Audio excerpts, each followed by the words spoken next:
Kita semua pasti sering banget lihat peta dunia kan? Entah itu di ruang kelas, di buku, atau di berita. Tapi pernah kepikiran nggak kalau peta yang kelihatannya biasa aja ini sebenarnya menyimpan sebuah rahasia besar?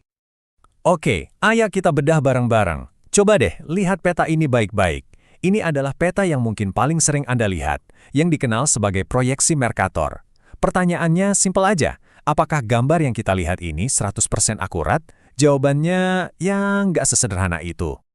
Nah, ini nih yang paling kelihatan jelas. Coba perhatikan Greenland di bagian atas dan benua Afrika.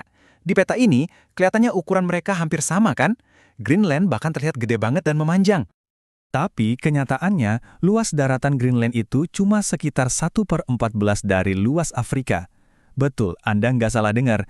Afrika itu 14 kali lebih besar dari Greenland. Loh, kok bisa begitu? Apa yang sebenarnya terjadi di sini? Perbedaan ukuran yang gila-gilaan ini bukanlah kesalahan cetak. Ini adalah konsekuensi yang memang nggak bisa dihindari dari upaya kita untuk menggambar dunia kita yang 3 dimensi di atas permukaan 2 dimensi yang datar. Inilah inti dari distorsi peta. Biar gampang, coba bayangin Anda mencoba meratakan kulit jeruk. Anda nggak akan bisa melakukannya tanpa merobek, meregangkan, atau melipatnya di beberapa bagian. Nah, bumi kita, ya persis kayak jeruk itu, bentuknya bola. Secara teknis, proses ini disebut proyeksi peta. Ini adalah cara para kartografer alias pembuat peta menggunakan prinsip matematika untuk mentransfer permukaan bulat bumi kita ke selembar kertas yang datar. Jadi, poin krusialnya adalah ini. Setiap kali kita mencoba mengupas bola dunia dan meratakannya menjadi peta, beberapa bagian pasti akan tertarik atau meregang. Nggak ada cara untuk menghindarinya. Itu sudah hukum alam. Distorsi ini selalu terjadi pada setidaknya 1 dari 4 hal ini.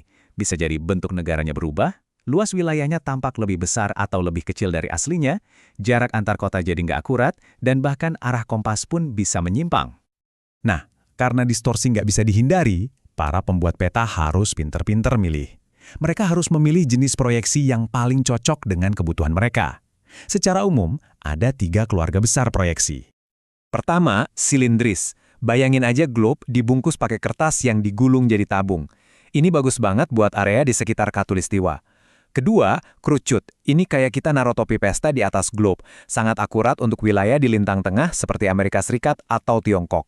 Dan yang ketiga, azimutal, yang seperti menekan selembar kertas datar ke salah satu kutub. Sempurna banget buat memetakan rute penerbangan. Disinilah letak kompromi terbesarnya. Karena nggak ada satu peta pun yang bisa menjaga keempat properti, bentuk, luas, jarak dan arah tetap akurat 100%, setiap peta harus memilih mana yang mau dipertahankan dan mana yang harus dikorbankan.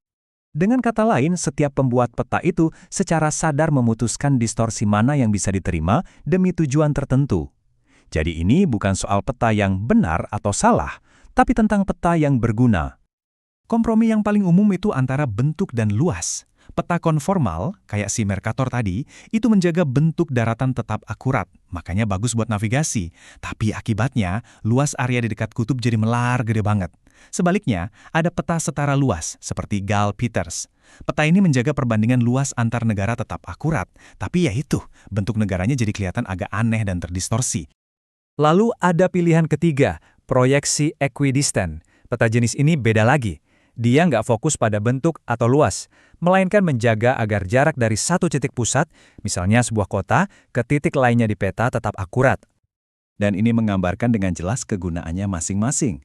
Butuh peta untuk berlayar? Pakai konformal. Ingin membandingkan kepadatan penduduk? Pakai setara luas. Mau merencanakan jangkauan sinyal radio dari sebuah menara? Nah, equidistant adalah pilihan terbaik. Jadi, sekarang kita bisa lihat kan kalau kebohongan sebuah peta itu sebenarnya adalah alat yang dirancang khusus. Pertanyaannya bukan lagi peta mana yang benar, tapi peta mana yang tepat untuk pekerjaan ini. Inilah inti dari semua ini. Peta terbaik itu bergantung sepenuhnya pada apa yang ingin Anda lakukan. Nggak ada satu peta pun yang bisa melakukannya semuanya dengan sempurna. Jadi, gimana kita mengaplikasikan ini? Gampang banget. Lain kali Anda butuh peta, tanyakan pada diri sendiri. Apa tujuan saya? Kalau Anda seorang pelaut, Mercator itu teman terbaik Anda. Kalau Anda seorang analis data geografi, Gall-Peters jauh lebih berguna. Dan kalau Anda seorang pilot yang terbang di atas kutub utara, peta azimutal adalah jawabannya. Maka, saya akan meninggalkan Anda dengan satu pemikiran. Peta yang kita lihat setiap hari secara nggak sadar membentuk persepsi kita tentang dunia, tentang ukuran benua, jarak antar kota, dan bentuk negara-negara. Dengan mengetahui bahwa setiap peta punya komprominya sendiri, dunia seperti apa yang selama ini tergambar di benak Anda?